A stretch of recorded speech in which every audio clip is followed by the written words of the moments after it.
When aspects of a complex case exceed your personal expertise, you bring in a co-counsel to add the specific insight your firm needs for next-level results. Marketing in the legal industry requires complex strategy and insight far beyond anything you learned in law school. Want more for your law firm? Time to bring in a marketing co-counsel.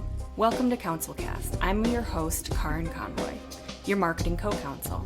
In every episode, I discuss marketing topics with experts who answer your questions and help your firm get more. Here's today's guest. Hi, my name is Rob Eyler, and I am the CEO and co-founder of Capturely.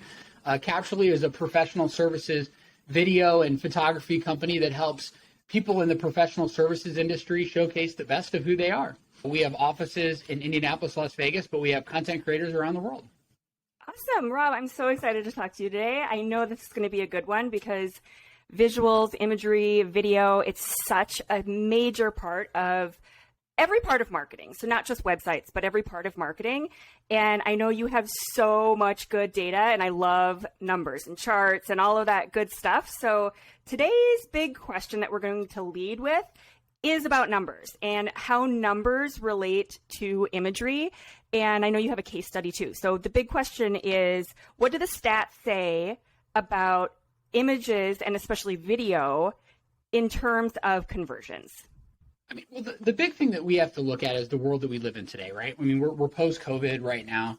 Yeah. And we're still dealing with it to some degree, right, with the different variants that are out there. And what you're seeing is people are spending an average of 2.5 to 3 hours a day online watching videos. Wow. That's on YouTube. That's other different types of channels.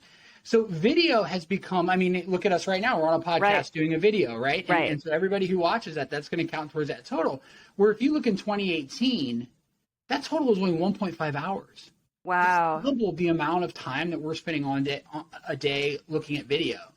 And people are visual learners. Most people are visual learners.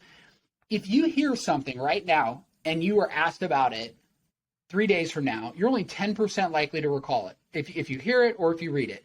If you see it, you're 65% likely to recall it.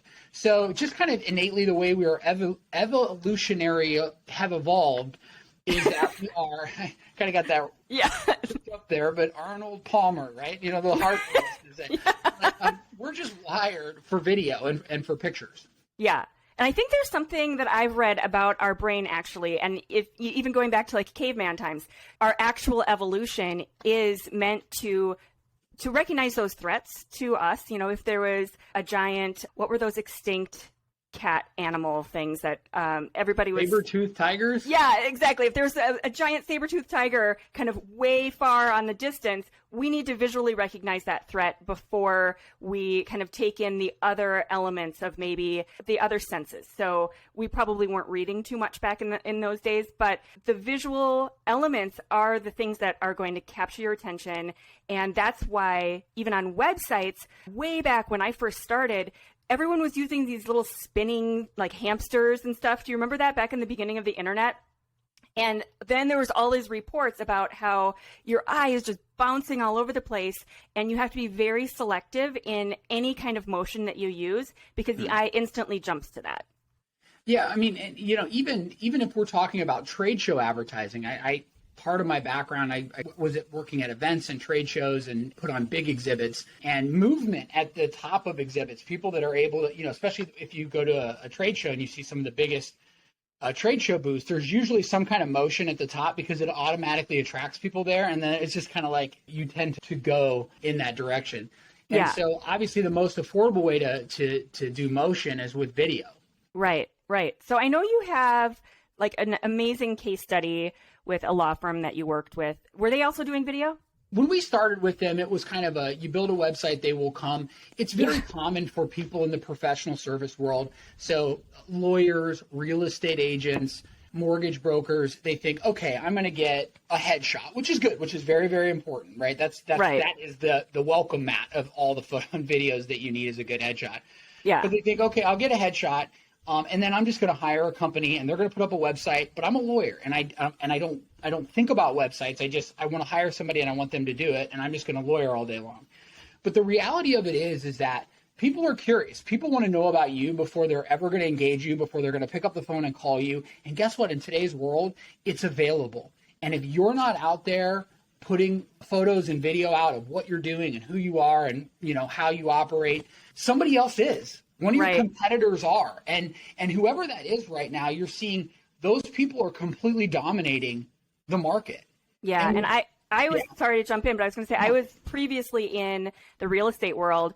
And we used to talk a lot to the agents about, number one, when they were brand new, they didn't necessarily always want a headshot. And then they would not always include the standard photos for a house that they were selling. And it's like, if you don't include the picture of the kitchen, people make assumptions that there's something wrong with the kitchen. So you have to avoid those hurdles that people are going to naturally lead to. If you don't have your bio picture and you don't have the standard things that people are expecting, they're going to assume negatively. Consumers are smarter today than ever before. So right now in the U.S., $3.5 million in losses for scammers, right? We're all getting those phone calls and that's about the amount of money that people are putting on Google gift cards and sending them to places they shouldn't. And what's interesting is that there was a recent experiment where they literally took a web page and it had stock imagery. They removed the stock imagery and they put authentic imagery, and it had no video, just imagery, and it had a 35% increase in conversion. Awesome. Consumers are smart. They can figure out the difference, like if this is real, if it isn't. Stock imagery is also so widely used. A lot of times they might have seen it before, but it wasn't with that brand. There's a lot of stories actually about brands out there that have used the same people in some of their advertisement where they have maybe not a direct competitor, but maybe somebody in a technology like Dell Computer used the same person that Verizon Wireless used, the same person that somebody else used. Yeah. And so it tends, people are smart. Exactly. And it just erodes your trust and it does the opposite of validating that brand. There's this one model that I've seen exactly that article that you're talking about, where it's like, look at this guy. First, he's representing some kind of pharmaceutical company. And then over here, he's like doing a cell phone ad and whatever. And it's like, this guy is busy. He's got his stock photos everywhere. That's right. And, and it takes an average for somebody to recognize a brand. So a brand would be a law firm, for example. It takes them a minimum of 5 to 7 interactions with that. So now let's go back to Geico. Yeah. Right? It took you 5 to 7 times to watch the Geico commercial for you to go, oh, Geico Gecko, and for us all to know, or Flow for Progressive. Right. It's not, you can't just see Flow one time and oh yeah, I remember Flow and I remember the Progressive. It's a campaign, and it's 5 to 7 interactions with a brand in order to remember it. And that's why, especially with professional services company, it's great to lead with the face of the organization.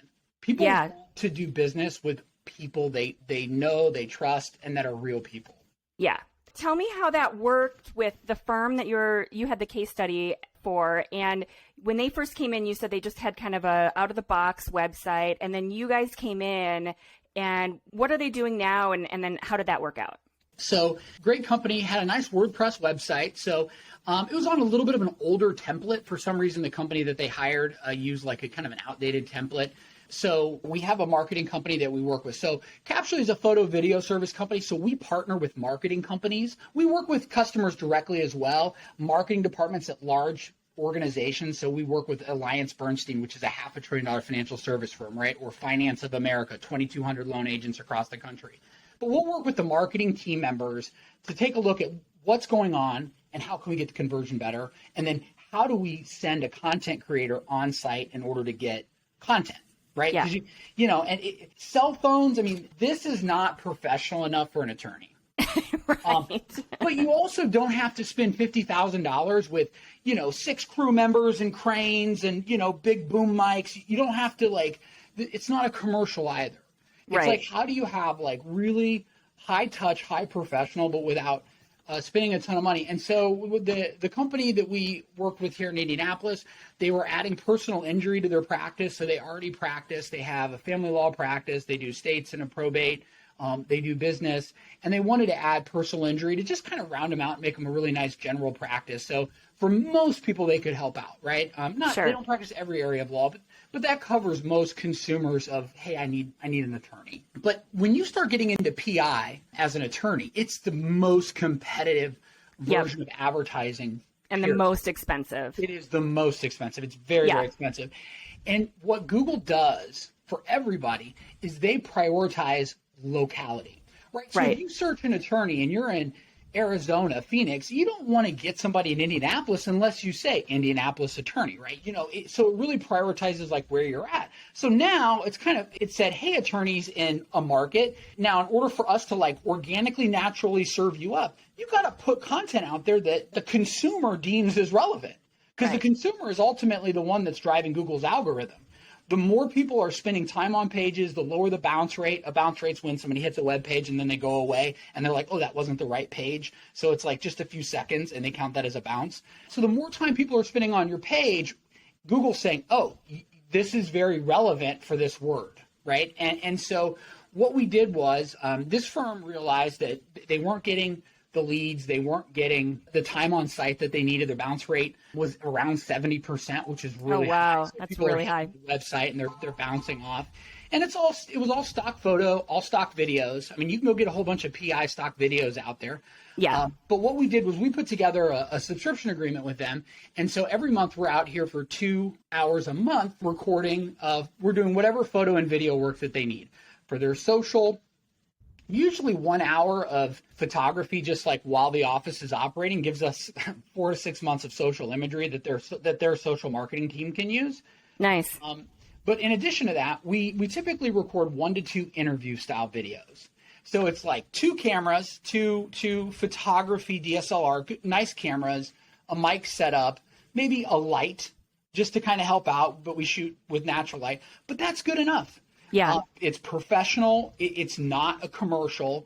But what it is it's talking about things people are interested in. Like, what happens if I get pulled over and I've been drinking too much?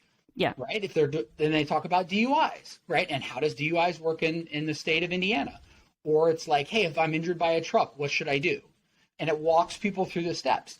And so by consistently pushing that content out, you can put a little bit of content out like one time and Google might recognize it. But where Google and the other search engines really start to love you is the more that consistent you are with putting it out, then you start to see your rankings go up. Then you become more relevant on key terms. Quite honestly, you just become better on video and writing the videos to do that. Yeah, absolutely. Yeah. And you mentioned some of the results before we started recording. What was, you also said that their bounce rate was at 70%. So 70% of the visitors coming to their site they were basically what Google considers bouncing. Like they were there for just a couple seconds and they were like, nope, this is not the firm for me. This does not resonate. Their message is not, hitting me where it needs to hit. And so then what happened? Yeah. So since putting the right kind of content on their site, they've seen a 73% decrease in that bounce rate. So wow. pretty significant.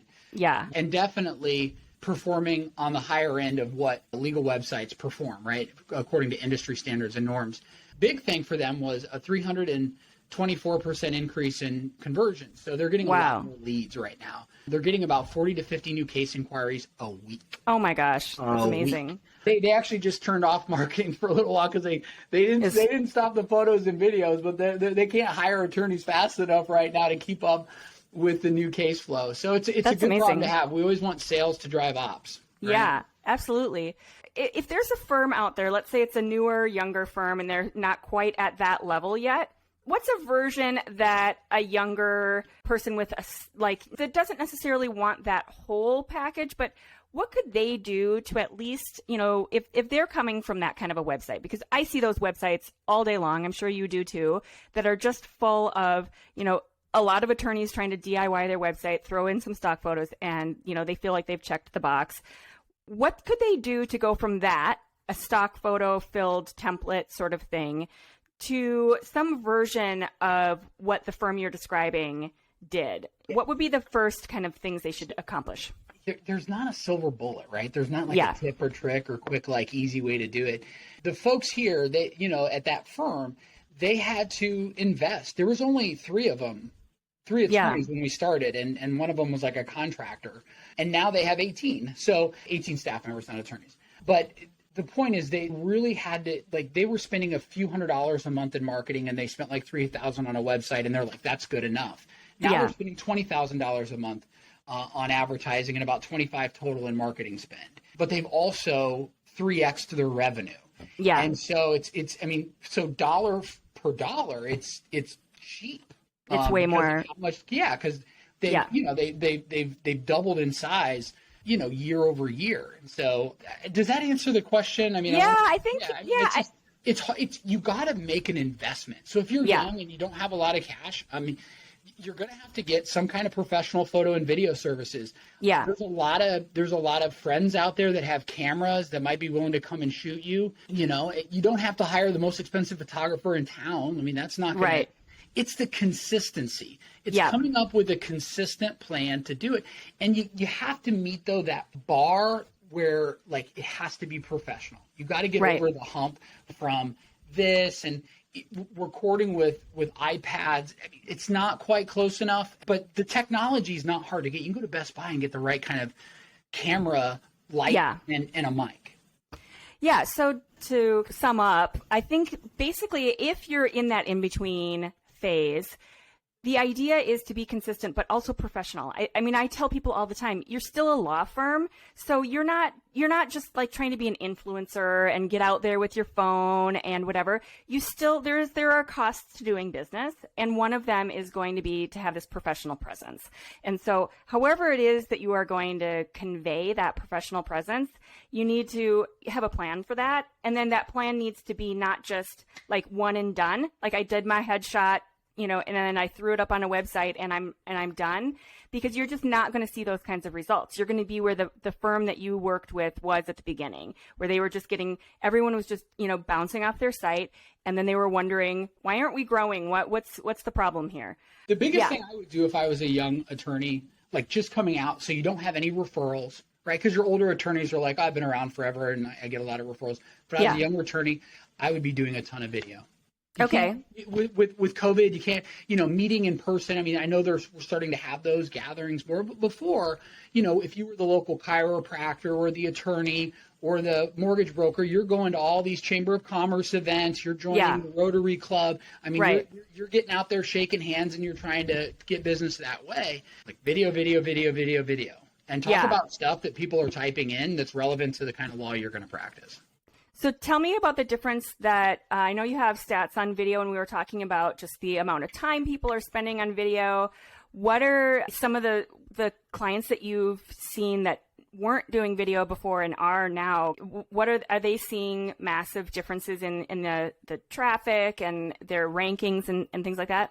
So some statistics would be like, for example, 74% of people will watch a video before they buy. Like before they're going to go make a big purchase or go to sign or agreement with a real estate agent, they're going to see if there's a video on their website about them, right? Yeah. A law firm. They're going to try to meet the team, have like a, who are these people? Yeah. And so obviously a brand video, like as kind of like your foundational content on your website, if you were only put one video on your website, I'd say put a brand video that's authentically you, telling them, hey, here's why I went to law school. Here's why I went to law school. Here's the kind of stuff we do. If you need help, let me know.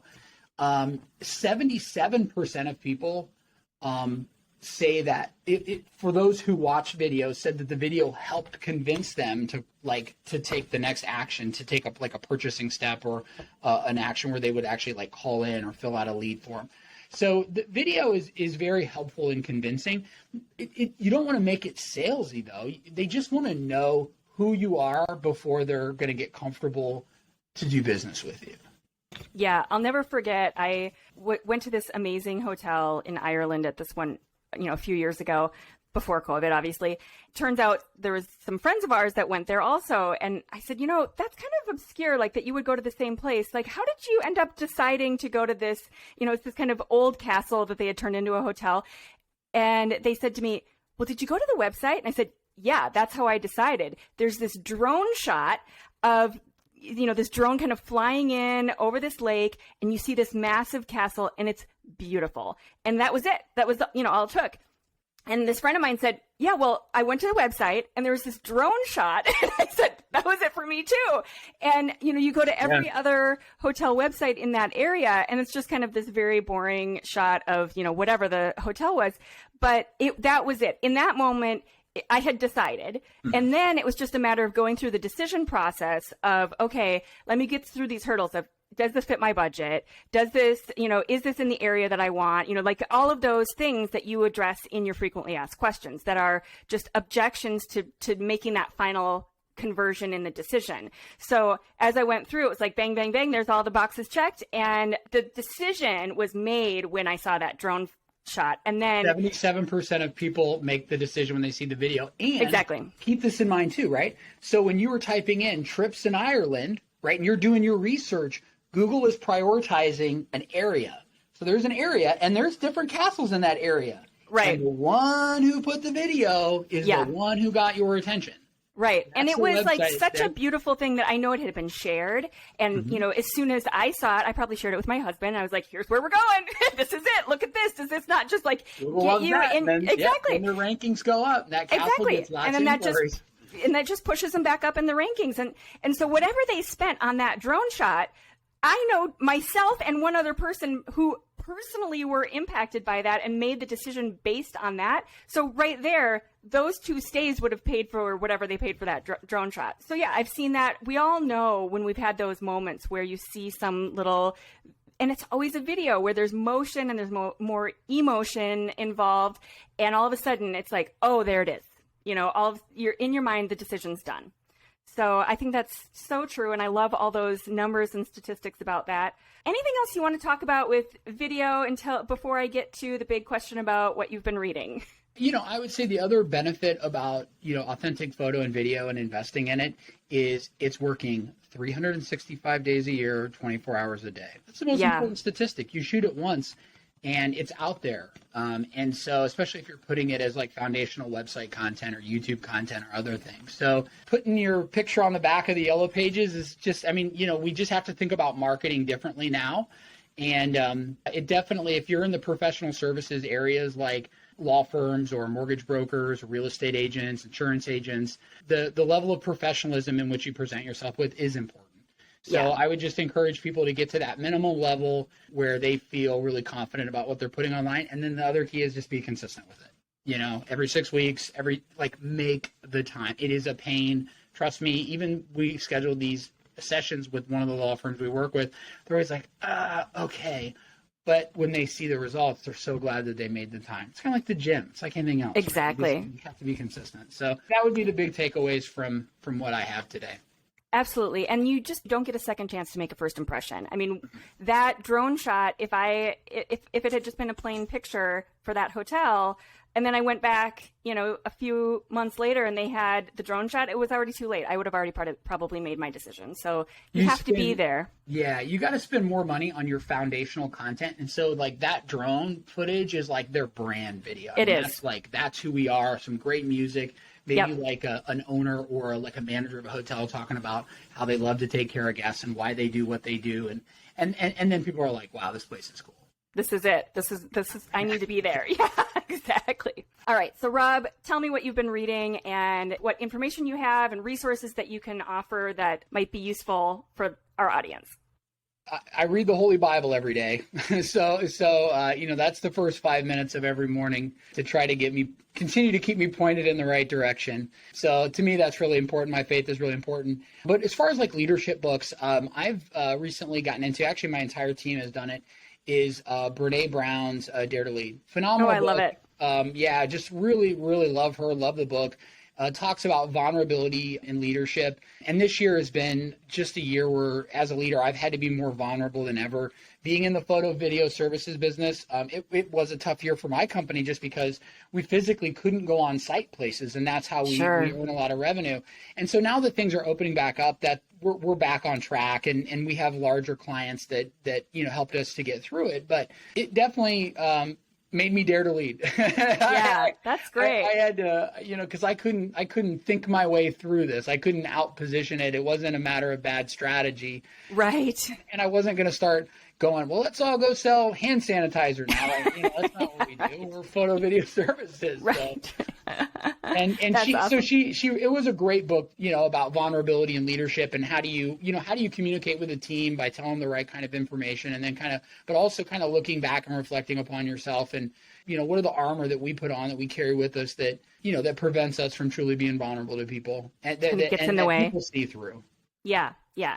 And it just kind of gets in the way. I think a lot of our egos and everything just create so many issues that are unnecessary, and they're just, they're just hurdles. Once again, I feel like I've used that word a lot in our recording, but yeah, I feel like she's great. She's such a good resource, both for business and personal. She's someone everyone should be reading.